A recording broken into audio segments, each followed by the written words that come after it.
नमस्कार दोस्तों, राउज आईएएस के डीएनएस हिंदी में आपका स्वागत है। और आज के इस लेक्चर में हम 9 जनवरी 2024 के कुछ महत्वपूर्ण खबरों का विश्लेषण करेंगे जो यूपीएससी सिविल सेवा की परीक्षा के लिए महत्वपूर्ण हैं। तो आज के इस लेक्चर को हम आरंभ करें उससे पहले हर बार की तरह एक बार स्लाइड्स या पीपीटी को देख लेते हैं कि आज हम किन खबरों को किस प्रकार से शामिल करने वाले हैं। तो देखिए, आज हम हमेशा की तरह 3 खबरों को शामिल करेंगे और इन 3 खबरों को पढ़ने का जो हमारा प्रारूप रहेगा वो अब तक डीएनएस में जिस प्रकार मैं डीएनएस को कवर करता हूँ ठीक वही प्रारूप रहेगा। मेरा प्रयास पूरा रहेगा कि आपको हर एक बातें क्लियर कट समझ में आ जाएं और अगर भविष्य में इससे संबंधित कोई प्रश्न पूछा जाता है तो आप उसको आसानी से कर सकें। हम इसमें आपको विगत वर्ष के प्रश्न भी दिखाते हैं जिससे आपको आइडिया लगे कि जो हम टॉपिक डीएनएस में कवर कर रहे हैं वो कितना महत्वपूर्ण है, और इससे संबंधित अभ्यास प्रश्न भी लगाते हैं जिससे कि आप अभ्यास प्रश्न के माध्यम से ये परख सकें कि आपने जो पढ़ा है उससे संबंधित प्रश्न आप कर पा रहे हैं कि नहीं। तो इस तरीके से आज हम इन 3 खबरों को शामिल करेंगे। और अब फिर से मैं फर्स्ट पेज पर आ जाता हूं और उसके बाद क्लास को हम आरंभ करते हैं। लेक्चर की रूपरेखा डेफिनेटली आपको आइडिया लग ही गया कि हम किन किन खबरों को किस प्रकार शामिल करने वाले हैं। फिर भी एक बार हम लेक्चर की रूपरेखा से ही अपनी क्लास को शुरू करेंगे। तो देखिए, आज लेक्चर की रूपरेखा अगर हम देखें तो आज हम 3 खबरों में से जो भी 2 खबरें हैं इनको प्रारंभिक परीक्षा के अनुरूप शामिल करेंगे जैसा कि हमेशा डीएनएस में करते आते हैं हम। और ये 2 खबर क्या रहेंगी, एक आर्थिक रिकवरी या पुनर्प्राप्ति के विभिन्न प्रतिरूप को देखेंगे। अभी हम देखेंगे क्यों ये न्यूज में रहा है, क्योंकि state bank of India SBI ने एक रिपोर्ट जारी किया है और इस रिपोर्ट में उसने बोला है कि कोविड की महामारी जो थी उसके बाद भारत की जो अर्थव्यवस्था है उसकी रिकवरी के शेप में नहीं हुई है, बल्कि जिनके द्वारा ये कहा जा रहा है कि के शेप में रिकवरी हुई है वो गलत है और मनगढ़ंत है। तो देखेंगे इसको हम। उसके बाद दूसरा हम आज का खबर लेंगे अंतर्देशीय जल मार्ग विकास परिषद की प्रथम बैठक से संबंधित विषय वस्तु को।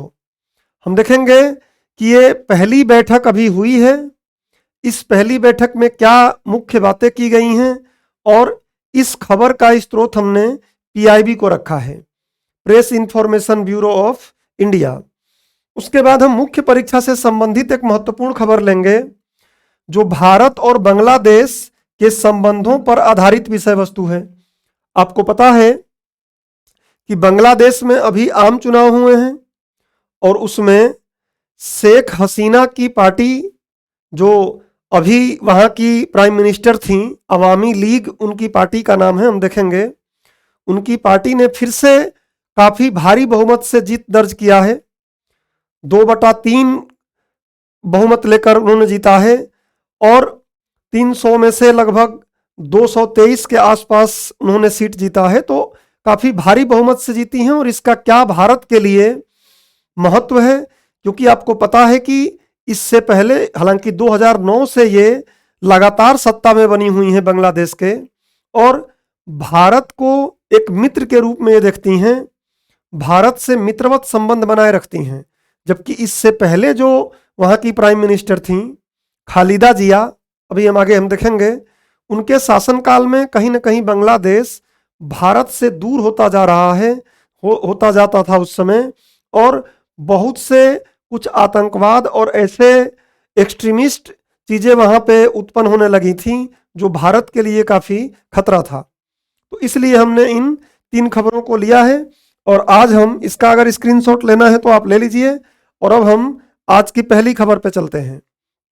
आज की जो हमारी पहली खबर है वो आप देखेंगे, मैं जानबूझ के हमेशा ही अंग्रेजी न्यूज़पेपर से भी वही खबर उठाता हूँ और हिंदी न्यूज़पेपर से भी वही खबर उठाता हूँ, जिससे कि आपको क्लियर कट ये आइडिया लगे कि केवल अंग्रेजी का न्यूज़पेपर पढ़ने से ही बात नहीं बनेगी। ऐसा नहीं कि केवल ये इंग्लिश का न्यूज़पेपर हमने पढ़ लिया तो हमारी पूरी पढ़ाई हो गई। हमें तो इस खबरों को यूपीएससी के अनुरूप ढालना पड़ता है, और खबरें हिंदी में भी आती हैं और खबरें इंग्लिश में भी आती हैं। तो देखिए, इंडियन एक्सप्रेस के पेज नंबर 13 पर यह खबर आई है, और सेम यही खबर लिखने के तरीके अलग अलग हैं। दैनिक जागरण के पेज नंबर 10 पर आई है। तो ये दैनिक जागरण के पेज नंबर 10 पर है, और ये खबर क्या है, इंडियन एक्सप्रेस के पेज नंबर 13 पे है। क्या संदर्भ है इसका? संदर्भ को हम देख लेते हैं। संदर्भ मैंने ऑलरेडी आपके लिए पहले से बना दिया है। देखिए, संदर्भ क्या है, मैं पहले ही बताया कि कोविड के दौरान भारतीय अर्थव्यवस्था, आप देख रहे हैं कि भारतीय अर्थव्यवस्था की वृद्धि दर ऋणात्मक हो गई थी, निगेटिव हो गई थी। और उसके बाद जब रिकवरी शुरू हुई तो रिकवरी के कई प्रतिरूप होते हैं। अभी हम देखेंगे कि जेड टाइप की रिकवरी क्या होती है, के टाइप की रिकवरी क्या होती है, वी टाइप की रिकवरी क्या होती है, यू टाइप की रिकवरी क्या होती है, सबको अभी मैं बताऊंगा। बट उसके जब रिकवरी शुरू हुई तो कई अर्थशास्त्रियों ने ऐसा कहना शुरू किया कि भारतीय अर्थव्यवस्था की जो रिकवरी हो रही है, ये रिकवरी किस शेप में हो रही है, के आकार में हो रही है या के प्रतिरूप में हो रही है। उसी बात को एसबीआई द्वारा अभी काउंटर किया गया है। एक रिपोर्ट के माध्यम से एसबीआई ने एक रिपोर्ट जारी किया, और इस रिपोर्ट के माध्यम से उसने बोला है कि कोविड महामारी के पश्चात भारतीय अर्थव्यवस्था की जो रिकवरी थी वो के आकार की रिकवरी नहीं थी, बल्कि जो के आकार की रिकवरी कहा जा रहा था जिनके द्वारा, वो गलत और मनगढ़ंत दावे कर रहे थे। तो उसने झुठलाया है इस बात को कि के आकार की रिकवरी नहीं हुई थी। और के आकार की रिकवरी क्या होती है अभी हम देखेंगे। डेफिनेटली के आकार की रिकवरी उतनी अच्छी रिकवरी नहीं है, अभी हम देखेंगे, जिसमें असमानता फैलती है।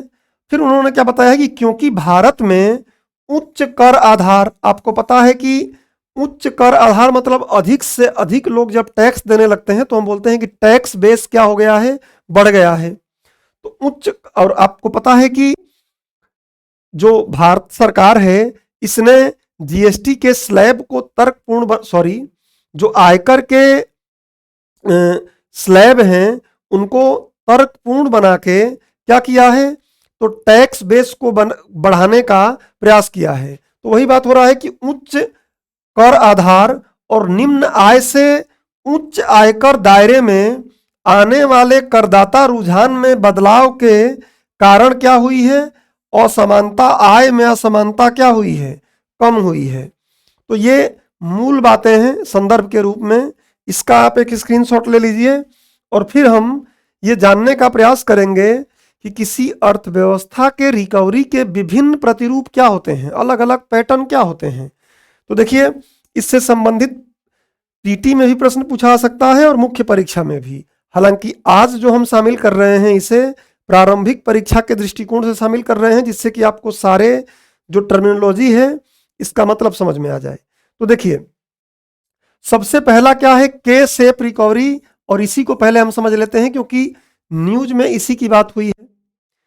के प्रतिरूप की पुनर्प्राप्ति बोल देते हैं हिंदी में, या फिर रिकवरी बोल देते हैं। तो देखिए, के आकार की रिकवरी तब होती है जब मंदी के बाद, रिसेशन जब आएगा तो मंदी के बाद अर्थव्यवस्था में क्या हो, देखिए के का मतलब ही क्या है कि कुछ सेक्टर, कुछ क्षेत्र क्या हो रहे हैं, बढ़ रहे हैं, वृद्धि हो रही है, जबकि कुछ क्षेत्र में वैसे ही गिरावट हो रही है।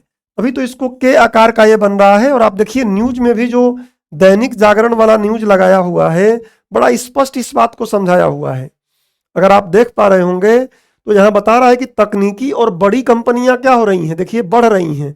ऊपर वाले के हिस्से पर हैं, और नीचे वाले इसके जो सिरे पर कौन सी हैं, छोटे कारोबार, गरीब और कामगार, जिनकी आय लगातार क्या हो रही है, कम हो रही है। मतलब असमानता हो रहा है, इनके बीच में क्या हो रहा है, इनइक्वलिटी पैदा हो रही है, असमानता पैदा हो रही है। जबकि एसबीआई अपने रिपोर्ट में बोल रहा है कि असमानता कम हुई है। तो ये के रिकवरी को समझना है आपको। देखिए, के रिकवरी का मतलब यहाँ पे क्या हो गया कि के रिकवरी का मतलब क्या हो गया कि के आकार की रिकवरी तब होती है जब मंदी के बाद अर्थव्यवस्था के विभिन्न क्षेत्रकों में अलग अलग दरों, अलग अलग रेट से उनमें वृद्धि हो, अलग अलग दरों, अलग अलग समय या अलग अलग परिमाण में सुधार होता है। मतलब कुछ क्षेत्र तो क्या होते हैं, रिकवरी करना, तेजी से रिकवरी करने लगते हैं, तो कुछ क्षेत्र क्या होते हैं बल्कि उनका रिकवरी नहीं हो पाता है, बल्कि वो नीचे ही डाउन होते रहते हैं या उस अनुपात में उनकी रिकवरी नहीं हो पाती है। यही बात आगे देखिए, यहां भी वही चीज दिखाया गया है कि ये आउटपुट जीडीपी यहां पे बताया गया है, ये टाइमलाइन दिखाया गया है, और फिर बोला जा रहा है कि रिसेशन है, रिसेशन ट्रफ, ये रिसेशन गर्त है, मंदी का गर्त ये है, और ये बिजनेस साइकिल यहाँ पे पीक पे है। तो देखिए यहाँ पे इस रिसेशन के बाद कुछ क्षेत्र तो क्या कर रहे हैं, फिर से पीक पर जा रहे हैं, लेकिन कुछ क्षेत्र क्या हो रहे हैं, लगातार गिरते जा रहे हैं, स्टेगनेट मत हो रहे हैं, बल्कि क्या हो रहा है, इसमें क्या हो रहा है, लगातार सिंक हो रहे हैं, गिरावट आ रही है। तो यही बात यहां बोला गया है। देखिए, यह सभी क्षेत्रों, उद्योगों या लोगों के समूहों में एक समान पुनर्प्राप्ति के विपरीत है। मतलब सब में एक जैसा वृद्धि नहीं देखा जाएगा, सब में एक जैसा रिकवरी नहीं देखा जाएगा, बल्कि उसके उल्टा है, कुछ रिकवरी तेज करेंगे तो कुछ रिकवरी उस अनुपात में नहीं कर पाएंगे, बल्कि नीचे गिरेंगे। ध्यान रखिएगा, जब ऐसा होगा तो क्या होगा कि जो कुछ क्षेत्र रहेंगे या समाज को देखिए, जो व्यापक समाज है, उस समाज में जो रिच लोग हैं, जो अमीर लोग हैं, उनकी आय तो और बढ़ती रहेगी, लेकिन जो गरीब हैं, दैनिक मजदूर हैं, छोटे छोटे कारोबारी हैं, उनका क्या रहेगा, लगातार आय क्या होता रहेगा, गिरता रहेगा। तो यही बोल रहा है कि के आकार की रिकवरी से अर्थव्यवस्था या व्यापक समाज की संरचना में बदलाव आता है। और क्यों आता है, तो क्योंकि मंदी से पहले और बाद में, मंदी से पहले स्थिति कुछ और थी, पीक पर बिजनेस साइकिल चल रहा था, लेकिन मंदी के पहले वाली स्थिति के बाद जो बाद वाली स्थिति रहेगी, उसमें आर्थिक परिमाण और संबंध मौलिक रूप से क्या हो जाते हैं, बदल जाते हैं। जो पहले वाली अवस्था रहती है उसमें काफी बदलाव हो जाता है। आप देखिए, दोनों ही जो इसके सिरे हैं, इनमें काफी गैप आ जाता है। तो ये होता है के शेप की रिकवरी। ये तीन बिंदु जो मैंने आपको यहाँ बताए हैं, इन तीन बिंदुओं को दिमाग में रखेंगे तो के शेप की रिकवरी को समझा पाएंगे। इसका स्क्रीनशॉट ले लीजिए और आगे बढ़ते हैं। अब अगला क्या है, जेड शेप की रिकवरी। जेड प्रतिरूप का पुनर्प्राप्ति बोल सकते हैं हिंदी में, या बोल सकते हैं रिकवरी ही बोल सकते हैं, आप हिंदी में भी देवनागरी में लिख सकते हैं। ये देखो सबसे आशावादी होती है। क्यों, यहां देखिए कि ये नॉर्मल ग्रोथ रेट चल रहा था, लेकिन अचानक मंदी आई और डिप हुआ, लेकिन उसके बाद जब बढ़ना शुरू हुई तो बढ़ते बढ़ते देखिए ये क्या हो गया, पहले से भी पीक पर गई और फिर धीरे धीरे नीचे यहाँ गिर के क्या हो गई, फिर से पहली अवस्था को प्राप्त कर ली। तो ये सबसे बेहतर अवस्था मानी जाती है। ध्यान रखिएगा, रिकवरी की सबसे आशावादी प्रतिरूप है ये, इसलिए यह सबसे आशावादी परिदृश्य या प्रतिरूप है, जिसमें आर्थिक मंदी के बाद, देखिए आर्थिक मंदी यहां आई, तो आर्थिक मंदी के बाद अर्थव्यवस्था में तेजी से सुधार होता है। देखिए तेजी से सुधार हुआ है और ऊपर चला गया, बल्कि इसमें आर्थिक व्यवधान एक छोटी अवधि के लिए ही रहता है, बहुत कम समय के लिए व्यवधान रहेगा। देखो यहां पर तो ये अपने मूल अवस्था में आ ही गई, बल्कि और उसके ऊपर चली गई और फिर यहाँ पे अपने मूल अवस्था में आ गई। तो बहुत अल्प अवधि के लिए रहता है, जिसमें लोगों की आय से अधिक खर्च करने की जो उनकी क्षमता रहती है वो क्या होती है, उसमें रुकावट पैदा होता है, प्रतिबंधित होती है। तो ये दो मुख्य बातें आपको दिमाग में रखनी है, तो आप जेड आकार की पुनर्प्राप्ति को समझ जाएंगे अर्थव्यवस्था के। अब हम बात करते हैं वी शेप की रिकवरी, और ये भी रिकवरी अच्छी मानी जाती है। वी शेप की रिकवरी भी जेड आकार की रिकवरी के बाद अच्छी मानी जाती है। देखिए यह जेड आकार की रिकवरी के बाद अगला सबसे अच्छा परिदृश्य माना जाता है। क्या होता है, देखिए वी आकार की क्या हुआ, पहले यहां पे नीचे गिरी और उसके बाद फिर से अपनी पहली अवस्था में आ गई। और उसमें क्या हो रहा था जेड में, तो आप देख रहे थे कि यहां से नीचे गिरी, फिर ऊपर गई और यहाँ आ गई, तो ये ज़्यादा अच्छा माना जाता है जेड वाला। लेकिन ये उसके बाद सबसे ज़्यादा आशावादी रहता है, सबसे बढ़िया परिदृश्य होता है इसमें। यही बोल रहा है जिसमें अर्थव्यवस्था जल्दी से ही अपनी खोई हुई स्थिति को वापस पा लेती है। जो डिप हुआ था उसको फिर से क्या कर लेती है, वापस पा लेती है और सामान्य विकास प्रवृत्ति रेखा पर वापस आ जाती है। ये सामान्य प्रवृत्ति रेखा जो है इस पर वापस आ जाती है। दूसरा क्या है, इसमें आय और नौकरियां स्थायी रूप से नष्ट नहीं होती हैं, थोड़े समय के लिए नष्ट होती हैं, थोड़े समय के लिए ऐसी समस्या उत्पन्न होती है, लेकिन बहुत जल्दी फिर से रिकवरी हो जाता है इसमें। तो स्थायी रूप से नष्ट नहीं होती हैं और आर्थिक विकास तेजी से ठीक हो जाता है। और क्या होता है, तो और उसी रास्ते पर लौट आता है जिस रास्ते पर यह व्यवधान से पहले चल रहा था। तो डायग्राम ही महत्वपूर्ण है। आप डायग्राम अगर समझ रहे हैं तो ये तीनों पॉइंट इस डायग्राम से ही लिखा गया है कि बेरोजगारी या जो भी मंदी आएगी बहुत शॉर्ट समय के लिए आएगी और बहुत जल्दी ही क्या हो जाएगी, ये फिर से उसी रास्ते पर उसी ट्रैक पर लौट आएगी जिस ट्रैक पर वो मंदी से पहले चल रही थी। तो इसका स्क्रीनशॉट ले लीजिए आप। ये पॉइंट उस ग्राफ से ही डेराइव किए गए हैं।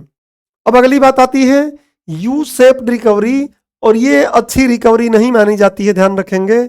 ये रिकवरी किसी अर्थव्यवस्था के लिए बेहतर नहीं होती है, अच्छी नहीं होती है।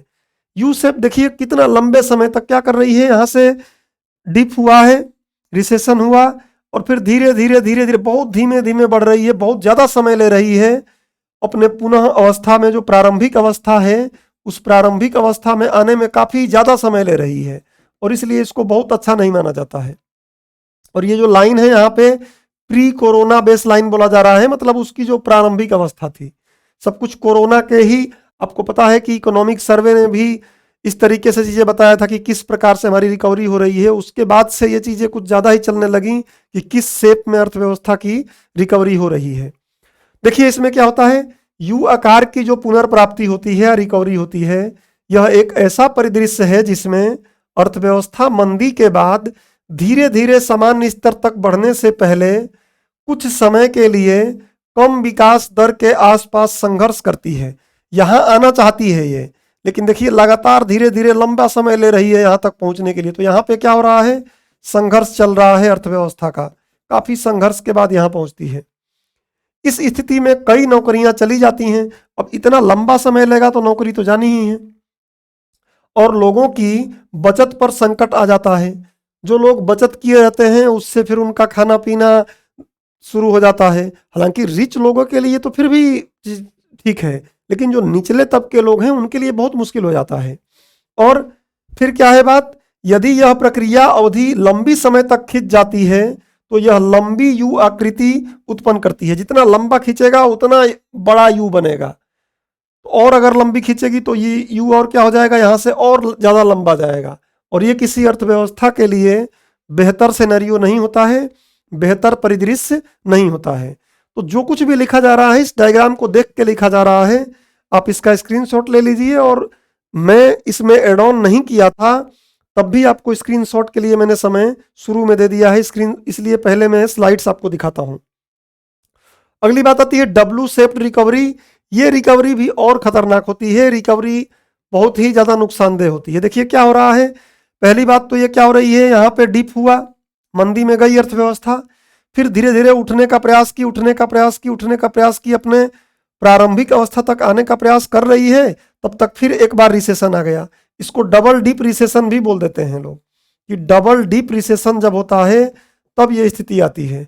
या बोल सकते हैं कि दोहरी मंदी, जो दोहरी मंदी होती है तब ऐसा स्थिति उत्पन्न होता है। फिर धीरे धीरे ये अपनी अवस्था में आती है, बहुत लंबा समय ले लेता है। ये रिकवरी अच्छी रिकवरी नहीं मानी जाती है किसी भी अर्थव्यवस्था के लिए। क्या है डब्ल्यू आकार की रिकवरी, क्या है, तो डब्ल्यू आकार की रिकवरी एक खतरनाक स्थिति है। अभी मैं बताया भयंकर स्थिति है ये। इसमें विकास कम होता है और फिर बढ़ता है, कम हुआ फिर बढ़ा, फिर तुरंत क्या हो जाता है, कम हो जाता है। लेकिन ठीक होने से पहले यहाँ पहुँचने, देखिए ये गैप, इतना गैप रह गया। ठीक होने से पहले, वर्तमान अवस्था में आने से पहले ही फिर से क्या हो जाती है, डिप हो जाती है, गिर जाती है। इस प्रकार एक डबल एक इस प्रकार एक डब्लू जैसा चार्ट बन जाता है। डब्लू आकार की रिकवरी द्वारा दर्शाई गई दोहरी गिरावट वाली मंदी के कारण हो सकती है। तो ये दोहरी मंदी अभी बताया कि डबल डीप रिसेशन बोलते हैं। दोहरी मंदी, एक मंदी खत्म नहीं हुई कि दूसरी मंदी आ गई, तो डब्लू आकार की रिकवरी कही जाती है वो। इसका भी स्क्रीनशॉट ले लीजिए आप, और सारा ग्राफ से ही ये पॉइंट्स लिखे गए हैं, इनको आप कहीं लिख सकते हैं या रख सकते हैं। अब आता है एल शेप्ड रिकवरी। ये और भी सबसे खतरनाक होती है। एल शेप्ड रिकवरी और भी खराब होती है। देख रहे हैं कि यहां से रिसेशन में गया, निगेटिव में गया ग्रोथ रेट, और उसके बाद यहां तक पहुंचा ही नहीं। देखिए इसके पैरेलल ही चल रहा है, इसके पैरेलल ही इतना नीचे चल रहा है, मतलब ये उठ के यहां से ऊपर आ ही नहीं पा रहा है, यहां पे पहुंच ही नहीं पा रहा है। तो ये बहुत ही खतरनाक स्थिति होती है। देखिए इसमें अर्थव्यवस्था वर्षों बीत जाने के बाद भी सकल घरेलू उत्पाद के स्तर को पुनः प्राप्त करने में विफल रहती है। मतलब जो प्रारंभिक अवस्था रहती है उसको प्राप्त करने में पूरी तरीके से विफल रहती है। यह रिकवरी दर्शाती है कि अर्थव्यवस्था की उत्पादन क्षमता को स्थायी रूप से नुकसान हो रहा है। तो ये बहुत ही खतरनाक रिकवरी का प्रतिरूप है। अब इस पर हम लोग और मेंस के दृष्टिकोण से भी बात कर सकते हैं, जो आगामी लेक्चर्स में हम कभी करेंगे।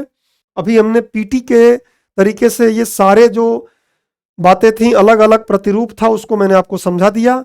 अब इसी से संबंधित मैं आपको 2 अभ्यास प्रश्न देता हूं, उनको हल करके देखिएगा। अगर इतनी बातें आपने ध्यान से समझ लिया तो उन प्रश्नों को आसानी से हल कर लेंगे, और इस पे संबंधित और भी प्रश्न अगर आप कहीं प्रारंभिक परीक्षा में देखेंगे तो उनको हल कर सकते हैं। देखिए इससे संबंधित एक अभ्यास प्रश्न मैंने यहाँ लगाया है, इसका स्क्रीनशॉट ले लीजिए, आराम से हल करने का प्रयास करिएगा। और दूसरा स्क्रीनशॉट मैंने यहाँ लगाया है, इसको भी देखिएगा। दोनों ही प्रकार से यूपीएससी प्रश्न पूछती रहती है, तो आप दोनों में से किसी भी तरीके से देखेंगे तो यूपीएससी इस तरीके से प्रश्न आने वाले समय में पूछ सकती है। अब आते हैं हम लोग दूसरे समाचार पर, और जो दूसरा हमारा खबर है ये पीआईबी से लिया गया है, मैं आपको पहले ही बताया। और संदर्भ क्या है, तो अंतर्देशीय जलमार्ग विकास परिषद, जिसका गठन 2023 में ही हुआ है, इसकी पहली बैठक हुई है। तो थोड़ा इसके बारे में बेसिक जानकारी हम ले लेते हैं कि कभी इसके बारे में पूछा गया, क्योंकि आपको पता है कि जब जलीय स्रोत से हम माल को ढोते हैं, वस्तुओं को ढोते हैं, तो सस्ता पड़ता है। और भारत सरकार लगातार इस पर प्रयास कर रही है, लंबे समय से प्रयास कर रही है। इकोनॉमी के लिए भी काफ़ी महत्वपूर्ण टॉपिक है। तो हो सकता है कि आने वाले समय में परिवहन से संबंधित इंफ्रा के तौर पर प्रश्न पूछ लिया जाए, तो इसको आपको एक बार देख लेना है। देखिए विगत वर्ष के प्रश्न आप देखेंगे तो इस टाइप का प्रश्न पूछा भी गया है कि निम्नलिखित में से किस राज्यों में किसने एक लंबे नौ संचालन चैनल द्वारा समुद्र से जुड़े जाने के लिए एक कृत्रिम अंतर्देशीय बंदरगाह के निर्माण की संभावना का पता लगाया है। आपको पता है कि पोर्ट इकोनॉमी में भी आपको पढ़ना पड़ता है और ज्योग्राफी में भी पढ़ना पड़ता है, तो यहाँ पे इकोनॉमिकल तरीके से ये बात की गई है। अब हम बात करते हैं कि अंतर्देशीय जल मार्ग विकास परिषद की प्रथम बैठक, तो इससे संबंधित बातें पढ़ लेते हैं। संदर्भ देखते हैं कि संदर्भ क्या है। संदर्भ ये है कि जो श्री सर्वानंद सोनोवाल जी हैं, ये 8 जनवरी को कोलकाता में होने वाली पहली अंतर्देशीय जलमार्ग विकास परिषद की बैठक की अध्यक्षता किए। तो पहली बार ये बैठक हुई है, इसलिए भी महत्वपूर्ण हो जाता है। अब है कि बैठक की प्रमुख बातें क्या हैं, क्या इसमें मुख्य बातें की गई। तो इसमें बात यह की गई कि भारत के जलमार्गों को बढ़ावा देने के लिए हरित नौका अंतर्देशीय जहाजों के हरित संक्रमण के लिए दिशा निर्देश जारी किए गए हैं।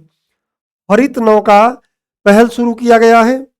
अगला, नदी क्रूज पर्यटन रोड मैप 2047 का अनावरण किया गया है। नदी क्रूज पर्यटन रोड मैप बनाने का बात किया गया है, 2047 तक का एक खाका लिया गया है। और इसके अतिरिक्त अंतर्देशीय जलमार्गों और संबंधित क्षेत्रों को आगे बढ़ाने की दिशा में सहयोगात्मक प्रयासों को चिन्हित करने वाले कई समझौते, या इसको मेमोरेंडम ऑफ अंडरस्टैंडिंग बोलते हैं, इस पर हस्ताक्षर हुआ है राज्यों के साथ, क्योंकि राज्यों के साथ कोलैबोरेट करना पड़ेगा। तो राज्यों के साथ MOU हस्ताक्षरित किया गया है। अब थोड़ा हम समझ लेते हैं कि अंतर्देशीय जलमार्ग विकास परिषद है क्या? तो देखिए, इसकी स्थापना अक्टूबर 2023 में, अभी जो पिछला वर्ष बीता है उसमें हुई है। राज्यों और केंद्र शासित प्रदेशों की सक्रिय भागीदारी के साथ बेहतर कार्गो दक्षता, कार्गो मतलब समझ रहे हैं माल ढोने वाली चीजें, कार्गो दक्षता, नदी क्रूज पर्यटन के लिए अंतर्देशीय जलमार्गों, जिससे नदी क्रूज पर्यटन को बढ़ावा दिया जाए, क्योंकि पर्यटन भी इकोनॉमी को बढ़ावा देने, बूस्ट करने का एक अच्छा सेक्टर है, आपको पता है। और संबंधित अंतर्देशीय जल परिवहन पारिस्थितिकी तंत्र के व्यापक विकास पर ध्यान केंद्रित करने हेतु इसको क्या किया गया है? स्थापित किया गया है। तो ये इसके लक्ष्य रहे हैं। अब उद्देश्य इसके और क्या हैं?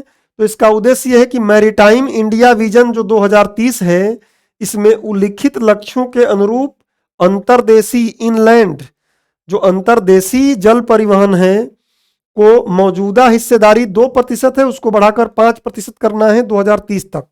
तो एक उद्देश्य ये रखा गया है। और उद्देश्य क्या रखा गया है कि महत्वाकांक्षी समुद्री अमृत काल विजन जो 2047, अभी हमने पीछे भी देखा, के हिस्से के रूप में मंत्रालय को मौजूदा जो इनलैंड वाटर है, कार्गो मात्रा को क्या करना है? 120 प्रति वर्ष मिलियन टन, जिसको MTPA बोलते हैं, से बढ़ाकर 500 MTPA तक करना है। मतलब जो माल मात्रा में अभी वस्तुएं ढोई जा रही हैं, कितना? अभी वर्तमान में 120 MTPA मतलब मिलियन प्रति वर्ष या मिलियन टन प्रति वर्ष, उसको 500 मिलियन टन प्रति वर्ष करना है। तो ये उद्देश्य है, इसलिए इसको स्थापित किया गया है। इसका आप स्क्रीनशॉट ले लीजिए एक। अब बात करते हैं कि भारतीय अंतर्देशीय जलमार्ग प्राधिकरण क्या है, क्योंकि इस प्राधिकरण के तहत ही वो परिषद है।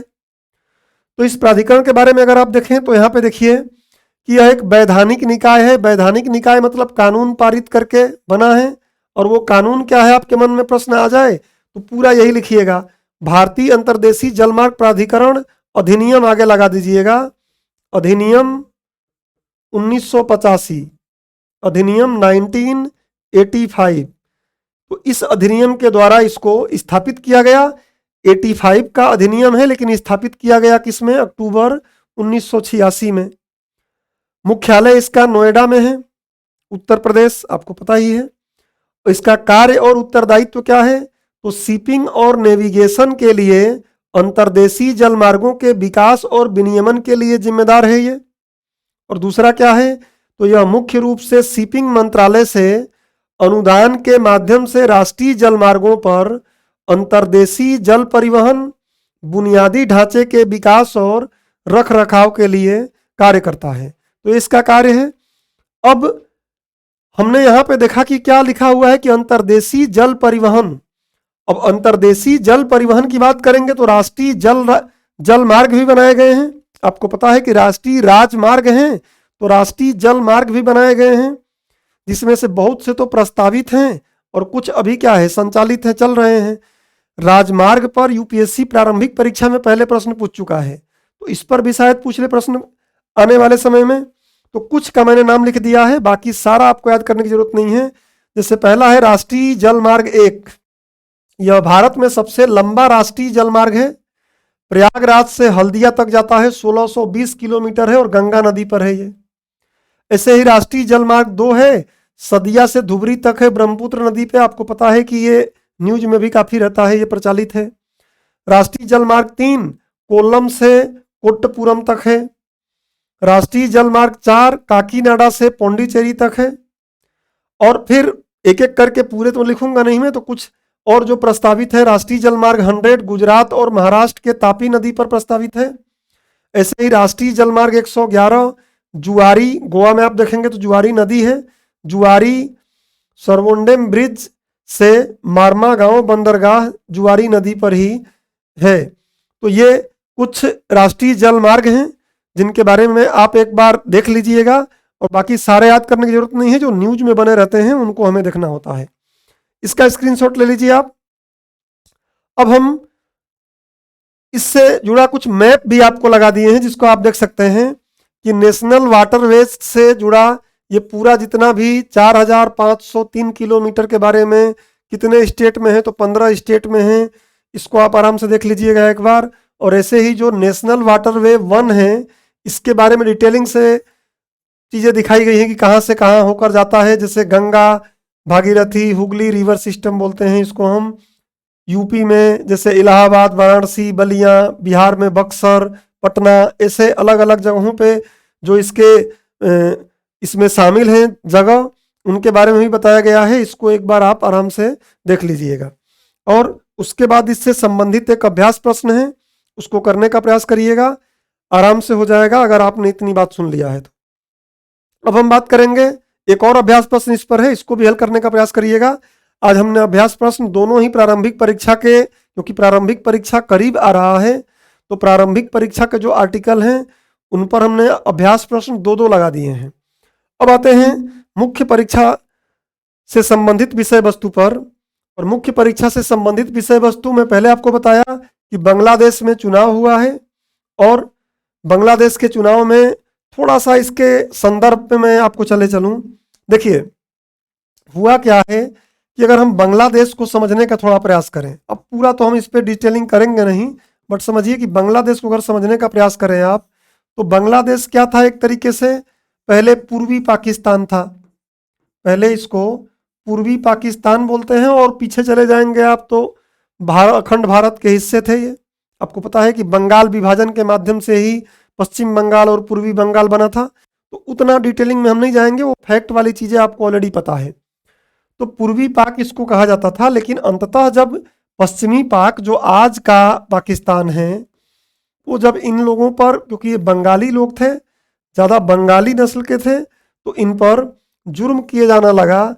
तो आप देखेंगे कि इसको अंततः भारत के नेतृत्व में, भारत के सहायता से ही 1971 में क्या किया गया, आज़ाद किया गया।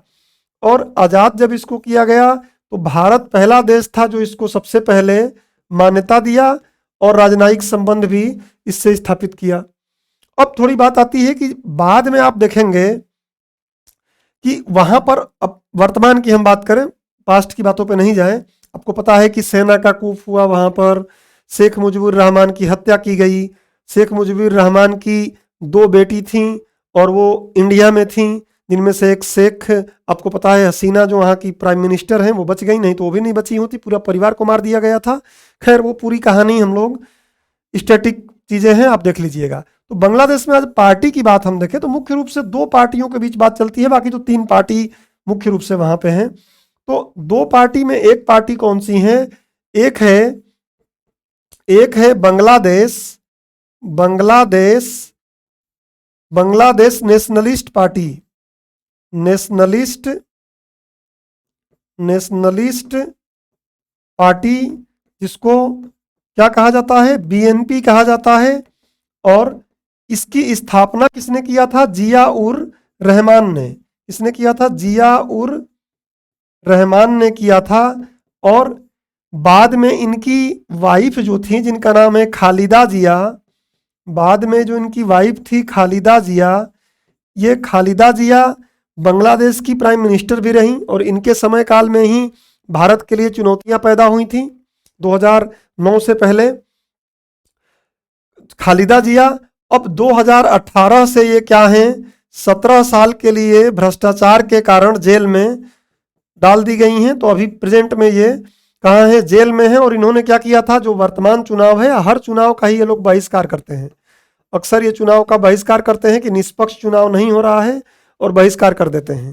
हालांकि इस बार तो अमेरिका, इवन इस्लामिक लीग के जितने भी अरब जो संसद है, सभी लोगों ने मिलकर ये बोला है कि नहीं, चुनाव निष्पक्ष हुआ है। खैर हम टॉपिक पे आ जाएं। और दूसरी पार्टी जो है वो क्या है, बांग्लादेश अवामी लीग। यही सारी कहानी फंसती है, बांग्लादेश अवामी लीग, बांग्लादेश अवामी लीग, या इसी को बांग्लादेश पीपल्स पार्टी भी कहते हैं, अवामी पीपल्स। और इसको एक तरीके से लीड किया है किसने फ्यूचर में, तो शेख मुजीबुर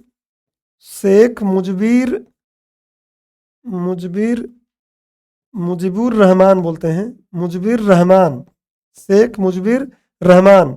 और इनकी बेटी हैं जिनका नाम क्या है, खालिदा जिया, जो वर्तमान में इस पार्टी को चला रही हैं और वही पीएम है। सॉरी, खालिदा जिया नहीं बल्कि शेख हसीना जो अभी जीती हैं, शेख हसीना, और इनके समय काल में भारत के लिए काफ़ी मित्रवत संबंध रहता है। और अभी आप देख रहे हैं कि पाकिस्तान भारत का एक शत्रु देश पश्चिम में, दूसरा मालदीव का भी स्थिति आप देख ही रहे हैं कि मालदीव किस तरीके से चीन की तरफ झुकाव हो गया है। अभी तो कंट्रोवर्सी चली रही है, आप देख रहे हैं। तो मालदीव और पाकिस्तान जैसे पश्चिम में दो देश भारत के लिए चिंता अगर बने हुए हैं, और ऐसी स्थिति में अगर बांग्लादेश का चुनाव अगर अवामी लीग हारती तो भारत के लिए और ज़्यादा दिक्कत होती, लेकिन अवामी लीग जब जीत ली है तो भारत के लिए बेहतर है। और जीतने के बाद भी उन्होंने सबसे पहले यही बोला कि भारत हमारा बहुत अच्छा मित्र है, हमारा संबंध उससे बहुत प्रगाढ़ है। उन्होंने हमें शरण दिया जब हमारे पिता की और हमारे परिवार की हत्या की गई। काफ़ी अच्छी अच्छी बातें की गई हैं, और इसलिए अब ये महत्वपूर्ण हो जाता है कि आने वाले समय में भारत और बांग्लादेश के जो संबंधों में कुछ चुनौतियां हैं वो भी शायद बेहतर होंगी। इसलिए इस न्यूज को हम आज ले रहे हैं। तो ये बांग्लादेश के पॉलिटिक्स की बात है। और मैं अभी आपको बताया कि इसी जो अभी चुनाव हुआ है, इसी चुनाव में कौन जीता है, तो अवामी लीग द्वारा, अवामी लीग ने इसको जीत लिया है।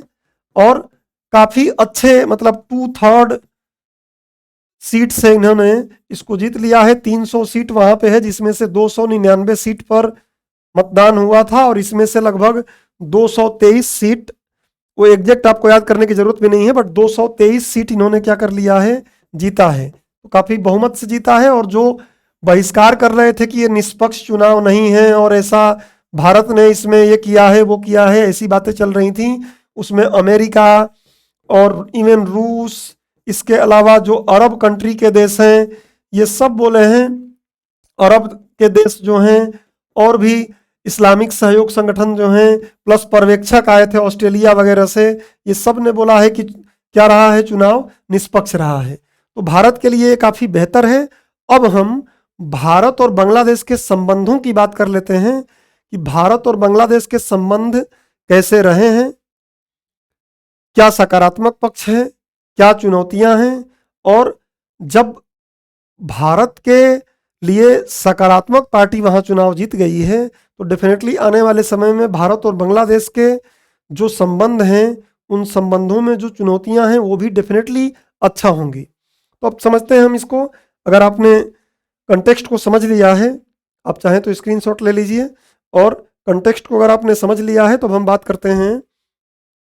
सबसे पहले पाठ्यक्रम से जोड़ लेते हैं। तो ये प्रश्न पत्र 3 में आएगा। सामान्य अध्ययन 2 बोलेंगे, जीएस पेपर 2। और टॉपिक किस में आएगा ये, तो आप जाकर देखेंगे स्पष्ट टॉपिक लिखा हुआ है, भारत एवं इसके पड़ोसी संबंध। भारत एवं इसके पड़ोसी संबंध, इसी से श्रीलंका के संबंध, इसी से आप देखेंगे तो म्यांमार के संबंध, अन्य चीन के संबंध भी हो जाएगा, तो पड़ोसी संबंध। अब हम बात करते हैं कि क्या विगत वर्ष में बांग्लादेश से ही स्पेसिफाई करके कोई प्रश्न पूछा गया है, तो हाँ पूछा गया है। और ऐसा ही प्रश्न पूछा गया था। देखिए यूपीएससी बांग्लादेश को ऐसे लिखा था, तो मैंने ऐसे लिखा, और फिर ऐसे लिखते हैं तो ये मैंने ब्रैकेट में डाल दिया कि ढाका में शाहबाग स्क्वायर में हुए विरोध प्रदर्शनों ने। अब ध्यान रखिए कि ये सारी बातें आपको पास्ट में जाकर चीजें पढ़नी पड़ेंगी। फैक्ट में हम अब शाहबाग स्क्वायर में जो प्रदर्शन हुए थे उस पर बात नहीं करेंगे। समाज में राष्ट्रवादी इस्लामिक शक्तियों के बीच मौलिक मतभेद उजागर किया है, भारत के लिए इसका क्या महत्व है। तो कुल मिला के जो चुनाव में ये जीती हैं वो भी भारत के लिए महत्वपूर्ण हो सकता है। इसलिए ऐसा ही प्रश्न पहले पूछा जा चुका है, और वर्ष रहा है क्या, 2013। 200 शब्दों में ये प्रश्न पूछा गया था। अब हम सबसे पहले तो कुछ महत्वपूर्ण बिंदुओं को समझ लेते हैं, जो फैक्ट है, आपको एक आइडिया हो जाए कि हाँ भारत और बांग्लादेश के क्या कुछ महत्वपूर्ण तथ्य हैं। तो मैंने भारत और बांग्लादेश का संबंध टॉपिक दिया है। देखिए सबसे पहले अंतर्राष्ट्रीय सीमा की बात कर लेते हैं। तो अंतर्राष्ट्रीय सीमा की अगर हम बात करेंगे तो देखिए 4916 किलोमीटर लंबी अंतर्राष्ट्रीय सीमा दोनों साझा करते हैं। ये तो फैक्ट के तौर पर भी आप याद करते हैं। भारत के असम, पश्चिम बंगाल, मिजोरम, मेघालय और त्रिपुरा जैसे राज्यों के साथ इसकी सीमा लगती है। इसके लिए मैंने यहाँ एक मैप लगा दिया है, आराम से इस मैप को देख लीजिएगा। जिन राज्यों को मैंने लिखा है वही राज्य इससे सीमा साझा करते हैं। अब व्यापार की थोड़ी बात कर लें। अंतर्राष्ट्रीय सीमा लगाता है, इसलिए महत्वपूर्ण है।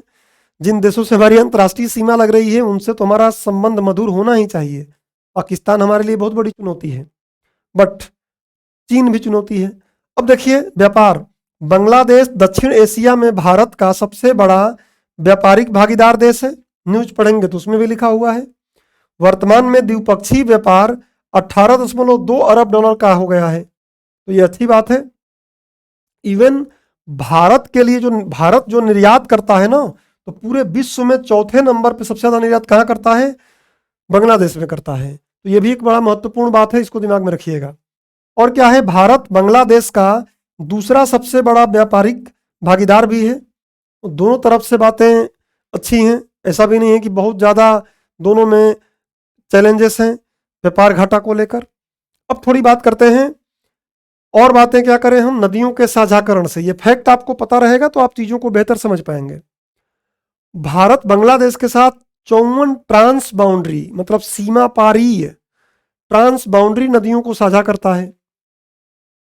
और दोनों देशों के बीच तीस्ता, गंगा, बराक नदी पर तिपाई मुख्य जल विद्युत परियोजना इत्यादि सहित कई नदियों के जल पर विवाद भी है। तीस्ता इसमें बहुत महत्वपूर्ण है, अभी भी उस पर कुछ ठोस बात नहीं हो पाई है, तो विवाद भी है। नदियां साझा भी करते हैं, इसीलिए विवाद है। अब बात आती है कि अंतर्राष्ट्रीय मंचों पर सहयोग, तो आपको पता है और भी यूनाइटेड नेशन और बाकी जगह तो है ही, लेकिन जो अंतर्राष्ट्रीय लेवल पे कुछ समूह बनाकर जो सहयोग होता है उसमें देखिए, एक तो सार्क में दोनों हैं, बिम्स्टेक में दोनों हैं। ये दोनों पीटी के लिए जरूरी हैं, आप जरूर तैयार कर लीजिएगा। BBIN आप सुने होंगे, बांग्लादेश, भूटान, भारत और नेपाल इसमें भी हैं। उसके बाद इंडियन ओशन रिम एसोसिएशन जो है इसमें भी दोनों हैं।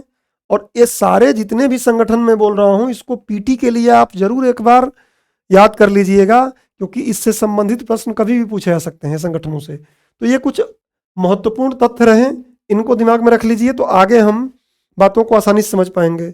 इसका स्क्रीनशॉट लीजिए, आगे बढ़िए। ये तो मैप आप देख ही लेंगे। अब बात आती है कि इनके सहयोग के क्षेत्र क्या हैं, किन किन क्षेत्रों में सहयोग कर लें। अब सहयोग के कई क्षेत्र हैं, मल्टीपल क्षेत्र हैं, हमने कुछ को रखा है। वैसे भी मेंस में जब हम एग्जाम में आंसर लिखेंगे तो ऐसा नहीं कि सारी बातों को लिख पाएंगे हम 200, 150 या 250 शब्दों में। तो हमने कुछ महत्वपूर्ण बिंदुओं को यहाँ पे उजागर किया है। सबसे पहले सांस्कृतिक संबंध। अब सांस्कृतिक संबंध तो आपको क्लियर कट पता है कि सांस्कृतिक संबंध जब अलग हुए ही हैं एक ही देश से, तो सांस्कृतिक संबंध कितने होंगे। बंगाल का विभाजन, सब एक ही तरीके से लड़ाई लड़ रहे थे स्वतंत्रता की, फिर चीज़ें बनी, तो बहुत ज़्यादा गूढ़ संस्कृति का आप देखेंगे तो क्या है। इवन जो बांग्लादेश का राष्ट्रगान है और इंडिया का जो राष्ट्रगान है आप देखेंगे एक ही व्यक्ति लिखे हैं, रविन्द्रनाथ टैगोर जी। तो और एक और महत्वपूर्ण बात ध्यान रखिए कि भारतीय सांस्कृतिक संबंध परिषद बांग्लादेश के छात्रों को छात्रवृत्ति भी प्रदान करता है। तो ये भारत का एक अच्छा इनिशिएटिव है। रक्षा और सुरक्षा में देखेंगे तो मिलन और संप्रीति नाम के सैन्य अभ्यास भी करते हैं दोनों खुफिया जानकारी साझा करते हैं और भारत द्वारा सैन्य उपकरणों की आपूर्ति भी की जाती है बांग्लादेश को। हालांकि अभी बीच में चीन आएगा, चीन हम दोनों के बीच में आकर कहीं ना कहीं गड़बड़ कर रहा है, देखेंगे हम चुनौतियों में। प्रौद्योगिकी हस्तांतरण और पूर्वोत्तर में सुरक्षा सुनिश्चित करना, ये भी महत्वपूर्ण है। बांग्लादेश हमारे साथ अगर है तो आपको पता है कि हमको पूर्वोत्तर तक जाने के लिए काफ़ी अच्छा लॉजिस्टिक मिल जाता है, काफ़ी अच्छा परिवहन की चीज़ें मिल जाती हैं और कोशिश भी हुआ है। तो इसलिए बांग्लादेश हमारे लिए मित्रवत होना बहुत ज़रूरी है। अब देखिए सीमा प्रबंधन आप देखेंगे तो भूमि सीमा समझौता 2015 में हुआ था, पढ़े ही होंगे आप इसको। समुद्री सीमा का परिसमन इत्यादि, तो कई ऐसे सीमा का प्रबंधन ये दोनों मिल के अच्छे से कर सकते हैं। विदेश नीति आप देखेंगे तो भारत एक नेबरहुड फर्स्ट की पॉलिसी चलाता है, उसमें भी बांग्लादेश बहुत ही महत्वपूर्ण एक तरीके से महत्व रखता है। और एक्ट ईस्ट नीति के केंद्र में भी ये है, ईस्ट में है, जाहिर सी बात एक्ट ईस्ट नीति के केंद्र में भी है। जो हम एक्ट ईस्ट नीति चलाएंगे तो उसमें बहुत महत्वपूर्ण है बांग्लादेश हमारे लिए, तो इसलिए भी बहुत महत्वपूर्ण है। और क्या है तो आप देखेंगे कि पर्यटन के लिए, स्वास्थ्य देखभाल के लिए, शिक्षा के लिए, पारंपरिक क्षेत्रों और जैसे इन क्षेत्रों के अलावा भी आप देखेंगे तो परमाणु, अंतरिक्ष सूचना प्रौद्योगिकी जैसी उन्नत प्रौद्योगिकियों के लिए भी ये क्या कर सकते हैं, सहयोग कर सकते हैं। आपको पता है कि भारत और रसिया मिलकर वहाँ पे न्यूक्लियर पावर का भी एक तरीके से स्थापित करने का प्रयास कर रहे हैं। तो ये आप स्क्रीनशॉट ले लीजिए, सहयोग के क्षेत्र को किन किन क्षेत्रों में सहयोग कर सकते हैं, और भी आतंकवाद को रोकने में कर सकते हैं, और भी बहुत कुछ चीज़ों में कर सकते हैं। आप जो कुछ मुख्य बातें हैं उनको मैंने यहाँ उठाया है। अब बात करते हैं कि भारत बांग्लादेश संबंधों के बीच चुनौतियां क्या है। जब पड़ोसी देश होते हैं तो चुनौतियां रहती ही हैं। एक चुनौती तो सीमा की पक्का रहेगी, आपको पता है, बॉर्डर की पक्का रहेगी जो है। तो देखिए पहले क्या है, नदी जल बंटवारा। अब 54 नदियां साझा करते हैं, तो नदी जल बंटवारा तो एक महत्वपूर्ण मुद्दा होना ही है। पाकिस्तान से भी है, लेकिन पाकिस्तान से उतना नहीं है, आपको पता है, इससे बहुत ज़्यादा है। और तीस्ता और बराक नदी को लेकर बहुत ज़्यादा चीज़ें चलती हैं। आप देखेंगे अक्सर ये न्यूज में बने रहते हैं। अभी फिर आज भी न्यूज में बोला गया है कि शायद तीस्ता नदी पर अब कुछ ठोस फैसला होने की उम्मीद है, क्योंकि अभी आपको पता है कि 2023 में शेख हसीना जी भारत का दौरा की थी, और उम्मीद है कि फिर वो भारत का दौरा जल्दी ही करेंगी। तो इन सभी बातों पर फिर से विमर्श शुरू होगा। छिद्रिल सीमाएं, पोरस हमारे बॉर्डर हैं, हमारे बॉर्डर पोरस हैं, और इसलिए आप देखेंगे तो नशीली दवाओं का व्यापार हो जाता है, अवैध प्रवासी भी घुसते हैं, और भी तमाम प्रकार की चीज़ें होती हैं अवैध रूप से। तो ये अवैध गतिविधियों को जन्म देता है। ये एक बड़ा महत्वपूर्ण मुद्दा है, इसको ठीक करना है। आगे हम देखेंगे कैसे। भारतीय कानून, आपको पता है कि अक्सर भारत में बांग्लादेश, रोहिंग्या और जो भी लोग आ रहे हैं उनको रोकने के लिए एक बड़ा मुद्दा रहता है कि नागरिकता संशोधन अधिनियम CAA और राष्ट्रीय नागरिक रजिस्टर NRC। इसको लेकर बांग्लादेश लगातार क्या करता है, या बांग्लादेश के कुछ समूहों द्वारा लगातार आपत्ति उठाई जाती है कि इससे बांग्लादेश में लोग आएंगे, अगर भारत नागरिकता नहीं देगा उनको तो बांग्लादेश में आएंगे, बांग्लादेश पर एक अलग से बर्डन पड़ेगा। तो ये एक बहुत ही बड़ा मुद्दा रहता है बांग्लादेश के लिए। इसको कैसे सुलझाया जाएगा, ये भी भारत सरकार और बांग्लादेश की सरकार को एक तरीके से चुनौती है इनके बीच में। अगली बात है चीनी तत्व। ये तो हर जगह घुस गया है, जहां हमारे मित्रवत संबंध हो रहे हैं वहां घुस जा रहा है। मालदीव से अच्छा खासा चल रहा था, मुइजू साहब आए, इसको हमने DNS में कवर भी किया है, तो देखिए क्या स्थिति हो गई है। तो चीनी तत्व क्या है, प्रत्यक्ष विदेशी निवेश FDI में वृद्धि कर रहा है वो, वहाँ खूब उसके पास पैसे हैं ही, आपको पता है। और अवसंरचना में निवेश के माध्यम से चीन क्या कर रहा है, लगातार हस्तक्षेप कर रहा है, भारत के प्रभाव को कम कर रहा है। और बेल्ट एंड रोड इनिशिएटिव में बांग्लादेश, आपको पता है कि बांग्लादेश बोलता है कि सभी हमारे मित्र हैं, तो बेल्ट एंड रोड इनिशिएटिव तो बहुत ही ज़्यादा परेशान किया हुआ है भारत को। तो ये चीनी तत्व कुछ हैं। अब आंतरिक सुरक्षा को अगर आप देखेंगे तो अवैध बांग्लादेशी आते हैं जो हमारे यहाँ अवैध तरीके से आने के कारण आंतरिक सुरक्षा पैदा करते हैं, आंतरिक सुरक्षा की स्थिति पैदा करते हैं। रोहिंग्या प्रवासी भारत की आंतरिक सुरक्षा के समक्ष चिंता पैदा करते हैं। आपको पता है रोहिंग्या म्यांमार से आते हैं, बांग्लादेश में आएंगे, बांग्लादेश में कैंप लगेगा, बांग्लादेश बोलता है कि हम इसको रख रहे हैं तो हमें भी पैसा दीजिए, भारत उसको पैसा भी देता है और वो वहाँ से फिर अच्छे जिंदगी के लिए इंडिया में भी भागते हैं। ये भी एक समस्या है। बांग्लादेश में अल्पसंख्यकों के साथ बुरा व्यवहार हो रहा है। ये आपको पता है कि भारत में जो नागरिकता के लिए कानून संशोधन किया गया था, तो जो अल्पसंख्यक हैं वहाँ पे, हिंदू या जो भी अल्पसंख्यक हैं, उन अल्पसंख्यकों पर वहाँ पर बुरा व्यवहार किया जाता है एक विशेष वर्ग द्वारा। वो एक चुनौती है कि भारत लगातार ये मुद्दा उठाता रहता है कि आप वहाँ अल्पसंख्यकों को ठीक तरीके से अधिकार दो। इसको कैसे सुलझ किया जाएगा, ये भी दिक्कत है। बढ़ती कट्टरता, आपको पता है कि वहाँ भी हरकत अल जिहाद अल इस्लामी, जिसको हुजी बोलते हैं, ऐसे कई कट्टरपंथी समूह जन्म लेते हैं, और इन समूहों के कारण भी क्या होता है, दोनों देशों के संबंधों में तनाव उत्पन्न होता है। और इसको किस तरीके से टैकल किया जाएगा, अब दोनों ही सरकारों के कूटनीति पर या विदेश नीति पर निर्भर करेगा। ये सब चुनौतियां हैं, इसका आप एक बार स्क्रीनशॉट ले लीजिए। अब बात करते हैं कि संबंधों को सुदृढ़ करने के लिए कदम जो उठाए गए हैं वो कदम क्या क्या हैं। बहुत से कदम उठाए गए हैं, कुछ की हम बात करते हैं। बाकी अगर आपने देखा होगा कि 2023 में जब शेख हसीना जी यहाँ आई थी तो बहुत सी बातें हुई थी, उनमें से कुछ की बातें हम करते हैं। कनेक्टिविटी में सुधार करना है हमको। एक तो दिक्कत ये भी है कि आप देखेंगे एक्ट ईस्ट पॉलिसी में अक्सर ये भारत पर इल्जाम लगता रहता है कि भारत कनेक्टिविटी परियोजनाओं में बहुत देर करता है। तो कनेक्टिविटी में काम किया गया है यहाँ पे क्या, अंतर्देशीय जल पारगमन और व्यापार प्रोटोकॉल, जिसको PIWIT भी बोलते हैं, तो इस पर काम किया गया है। ट्रेड है, ध्यान रखिए TT है ये, ट्रेड पर प्रोटोकॉल।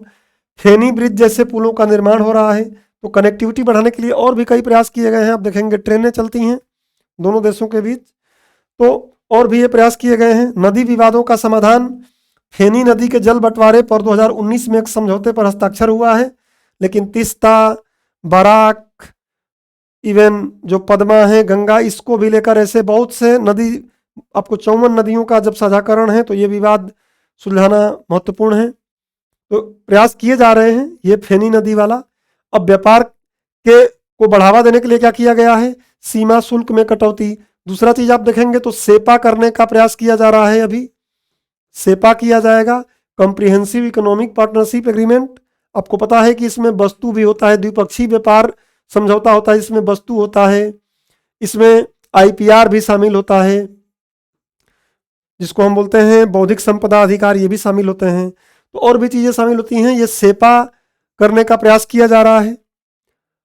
आव्रजन दस्तावेजों को सरलता बनाया जा रहा है जिससे कि आसानी से आव्रजन हो सके दोनों देशों में। कस्टम स्टेशन बनाए जा रहे हैं, बॉर्डर हाट, सीमा पर हॉट लगाए जा रहे हैं, हाट लगाए जा, बाजार लगाए जा रहे हैं, जिससे कि भारत के जो पूर्वोत्तर इलाके की चीज़ें हैं बांग्लादेश में बिक सके, बांग्लादेश की चीज़ें भारत में बिक सके। तो ऐसे हाट लगाए जा रहे हैं। एकीकृत चेक पोस्ट बनाए जा रहे हैं। उदाहरण के लिए आप देखेंगे असम में सुतार कंडी में लगाया गया है ये एकीकृत चेक पोस्ट बनाया जाएगा, तो वो काफ़ी आसान होगा चेक करना चीज़ों को। उसके बाद देखेंगे भारत बांग्लादेश मैत्री पाइपलाइन बनाई गई है। अगर विकास में सहयोग देखेंगे तो अखौरा अगरतला रेल लिंक बना है। उसके बाद भारत और रूस द्वारा बांग्लादेश में रूपपुर परमाणु ऊर्जा संयंत्र की स्थापना की जा रही है। तो ऐसे बहुत से प्रयास किए जा रहे हैं भारत के द्वारा जिससे कि संबंध बेहतर रहें। ये कुछ बिंदुओं को मैंने यहाँ पे हाईलाइट किया है, आप इसको स्क्रीनशॉट ले लीजिए इसका। अब बात करते हैं कि आगे का राह क्या होना चाहिए। अब शेख हसीना की पार्टी वहाँ जीत तो गई है, अवामी लीग जीत गई है, शेख हसीना फिर से प्राइम मिनिस्टर वहाँ की बन गई हैं। तो अब आगे हमें क्या करना चाहिए जिससे कि दोनों देशों के बीच संबंधों में एक नया आयाम लिखा जाए। तो जितनी चुनौतियां हैं उन्हीं को सही करना है। पहला, स्मार्ट सीमा प्रबंधन किया जाए, क्योंकि पोरस सीमा है तो सीमा को स्मार्ट तरीके से प्रबंधित किया जाए। कैसे? लेजर का प्रयोग किया जाए, कृत्रिम बुद्धिमत्ता का प्रयोग किया जाए, जिससे कि अवैध तरीके से घुसपैठ न हो सके। इसलिए जो लेटेस्ट तकनीकें हैं उनका प्रयोग करके हम क्या करें, सीमा का प्रबंधन करें। लोगों के मध्य आपसी संपर्क को प्रोत्साहित करना। लोग आपस में, अगर आपको पता है सॉफ्ट पावर के लिए जरूरी है कि दोनों देश के लोगों के बीच में मैत्री रहे, दोनों देश के लोग आपसी संपर्क के लिए प्रोत्साहित रहें। जल संसाधनों का प्रबंधन करने के लिए नियमित रूप से ज्वाइंट रिवर कमेटी के बैठकों का आयोजन किया जाए और नदी बेसिन को लेकर समन्वित दृष्टिकोण अपनाया जाए, जिससे कि आसानी से जो जल विवाद है उसको सुलझाया जा सके। और क्या है, डिजिटल कनेक्टिविटी कॉरिडोर का निर्माण। आज दुनिया डिजिटल होती जा रही है तो हम डिजिटल तरीके से कनेक्ट होंगे, तो ये बहुत जरूरी है और इसका प्रयास भी किया जा रहा है। देखिए, दोनों देशों को जोड़ने वाले डिजिटल कनेक्टिविटी कॉरिडोर का मार्ग प्रशस्त करना महत्वपूर्ण है, जिसमें हाई स्पीड के इंटरनेट कनेक्शन हो, डिजिटल सेवा रहे, ई कॉमर्स प्लेटफॉर्म रहे, इन सब पर काम किया जाए। यह पहल व्यापार, सहयोग और तकनीकी प्रगति के आदान प्रदान के लिए नए चैनलों को बढ़ावा दे सकती है। अगर डिजिटल कनेक्टिविटी कॉरिडोर का निर्माण करेंगे तो कई तरीके से ये दोनों देशों के संबंधों को बेहतर करेगी, व्यापार को भी बढ़ाएगी। और अगला क्या है, तो भारत के पूर्वोत्तर से माल के परिवहन के लिए चटगांव और मोंगला बंदरगाहों के उपयोग को लेकर समझौते का अनुपालन करना। मतलब जो कुछ भी अब सेपा करना है उसको आगे बढ़ा लिया जाए। जो भी अभी चुनौतियों के बिंदु हैं उनको एक दूसरे के साथ बैठकर, एक दूसरे से बात करके सही तरीके से बीच का रास्ता निकालकर आगे बढ़ा जाए, जिससे कि संबंध बेहतर बने रहें और दोनों देश व्यापार में, सुरक्षा में, रक्षा में एक दूसरे के साथ बने रहें। तो ये आगे का रास्ता होना चाहिए। इसका भी स्क्रीनशॉट ले लीजिए आप। और इस तरीके से आज के डीएनएस में तीनों बिंदुओं को हमने कवर कर लिया है। उम्मीद करता हूं कि आपको ये सारी बातें स्पष्ट रूप से समझ में आ गई होंगी। मिलते हैं आने वाले लेक्चर में। धन्यवाद।